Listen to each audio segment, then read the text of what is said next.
Back in June, we told you about NASA's daring space mission to rescue an aging telescope from falling back to Earth. Well, that mission's been called off. The decision means the Swift Observatory will burn up in the Earth's atmosphere later this year.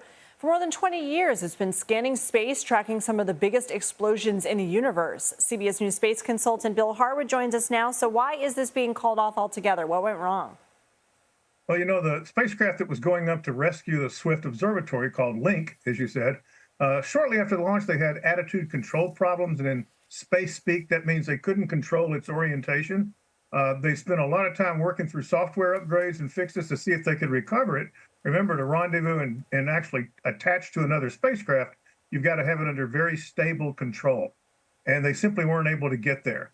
They did recover some of the system. They are able to fly the spacecraft, just not in a condition where it can lock onto the Swift and boost it to a higher altitude. So, putting a good face on it, and there's reason for this, they are going to press ahead with the rendezvous. They're going to try to get really close to it, do what they call proximity operations, get close-up photographs, and test the sort of procedures that you would need to do this for real.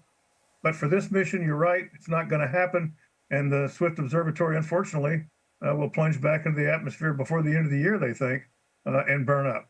Well, I think a lot of parents can relate to the attitude control issues of this time a telescope and not their kids. Is anyone in danger when it comes plunging back to Earth? Well, I don't think so. Swift is a small telescope. It's not like the Hubble.